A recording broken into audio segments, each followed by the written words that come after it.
Alright, thank you for checking out this video. I'm going to try and actually do a quick video because I can never do a fucking quick video. They always end up being like half an hour long because I've got a lot of shit to say. Today we're just going to have a quick look at the VFC gas blowback MP5 version 2. It's been 2 years since I got it, and I've had quite a lot of use with it. I've lent it to people to borrow. This is kind of, while I've had more stuff to sort of use and try out, stuff that I've bought, like, you know, the MWS and the M16 and the NGRS stuff. This has become kind of the loaner gun, which is pretty cool. I'm sure a lot of people who are new to Airsoft wish they had a friend who had something like this to lend them instead of like a crappy sewing machine AEG that feels like it's gonna fall apart. So yeah, had it 2 years, used it a lot of indoor play, a lot of outdoor play. I take it as a backup, funnily enough. And yeah, whenever I go play with a friend if it's warm enough, this is what I give them to use. Obviously the camera's on, so now Beans is all up in here. There you go, Beans. So yeah, this is mine and Beans' opinion on the VFC MP5. Full disclosure, I'm a huge fan. So this is going to be a lot of praise for this thing. I've had some issues with it, as you will see from my previous videos, especially my last video, where I'm like finally trying to once and for all fix the stock on it. But despite the issues, I've always said despite the issues I've had with this, it's still my favourite Airsoft gun I've ever used, and I've used a lot of Airsoft guns over my time playing Airsoft and collecting Airsoft purchases. This is 100%, despite the stock and despite my safety in my original fire control group breaking for no reason. Despite those things, this is still my favourite Airsoft gun. I've had the WE MP5 and it was very nice. It felt really good. The plastic felt really good. The steel receiver felt really good.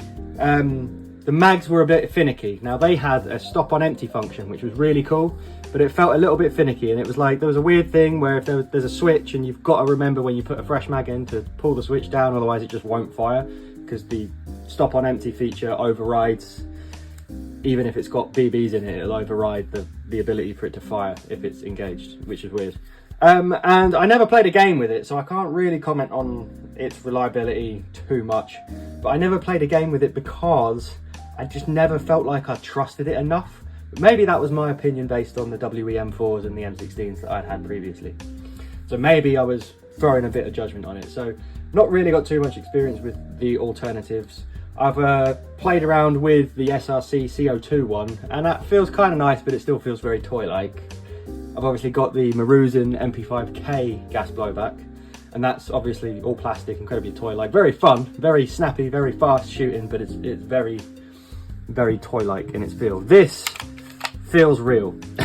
You pick it up and it just 100% feels like a real gun.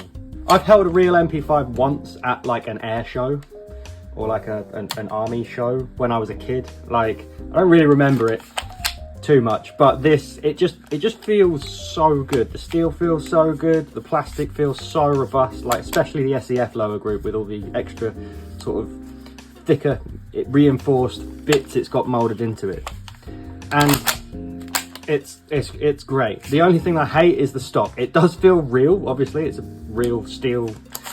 It's not a real one, a real HK one, but it's, you know, it's made of steel, it's bulky, it's clunky, and it's like it does the thing. It's just really wobbly and it pisses me off.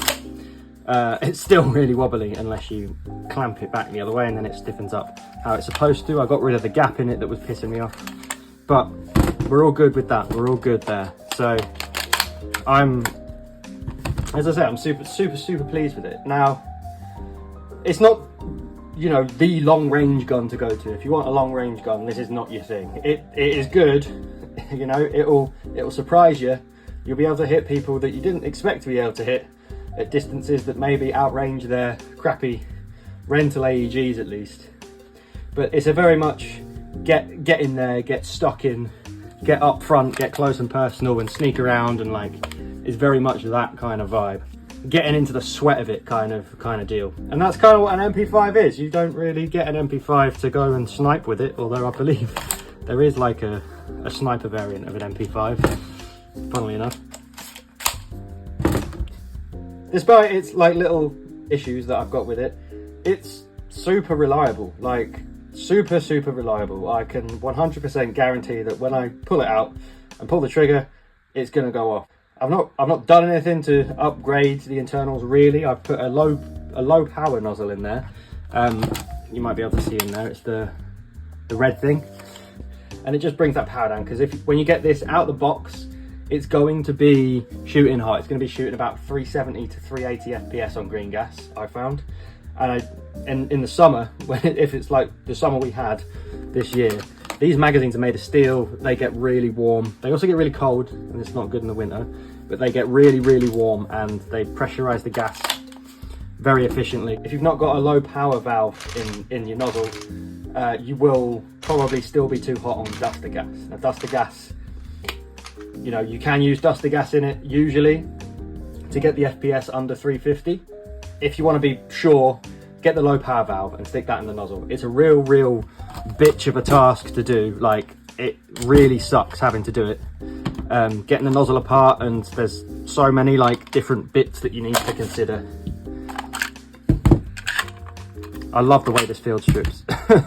So you got to like get some needle nose pliers in here, loosen that, take it out, watch the spring that comes out, change the nozzle, and then guide the spring back in very carefully. You've got to then screw that on, and it's a lot of alignment, a lot of really fiddly stuff. There's some videos by Bada Bing and Explosive Enterprises detailing just how you get this apart that I recommend you check out. It sucks. Like, having to do it sucks. You will fuck up a spring. It might be a good idea to get a spare nozzle set just in case, just so that you've got the spring. But once you've done that and you've got your low power nozzle in there, you're all good. You're good no matter what. If it's really warm, or if you're playing indoors at a site that has like a lower CQB limit, like, you're fine. You're absolutely fine. There's nothing to worry about, and that's important. That gives you a lot of confidence when you're playing with it.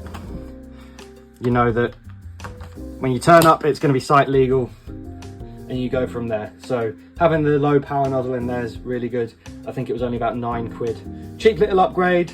Takes a good few hours to really put it in properly and carefully. Once you've got that sorted out, you're laughing.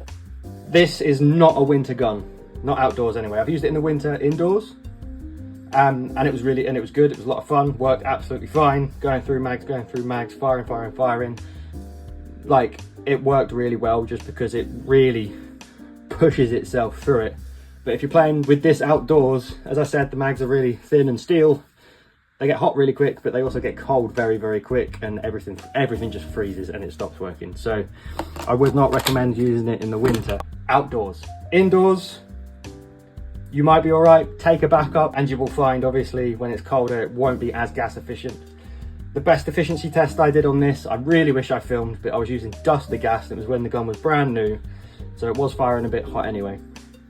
I was using duster gas, and I got through 7 of these 30 round mags on one fill of gas.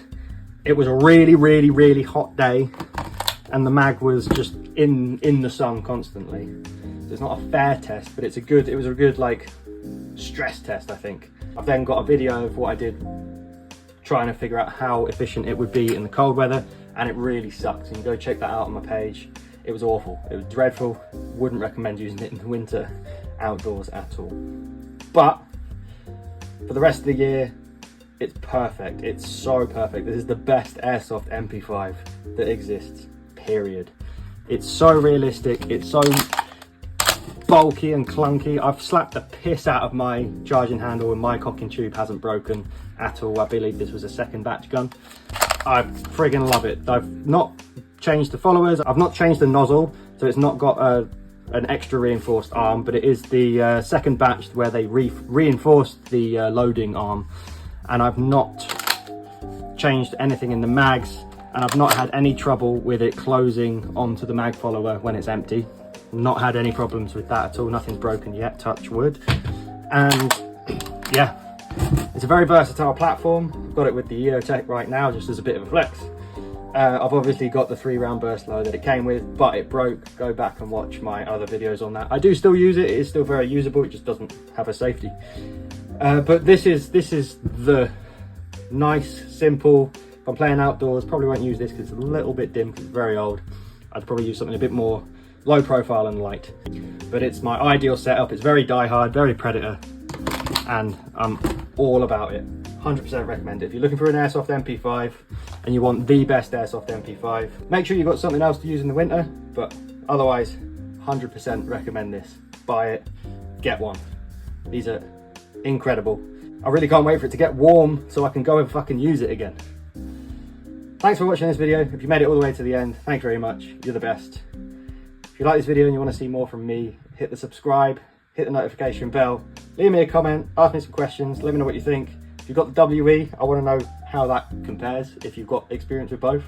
If you've got the Marui NGRS, let me know how that is as well. I've got one too, not used it a whole bunch, but I've got one. Thanks again for watching this video, and I'll see you in the next one. Cheers.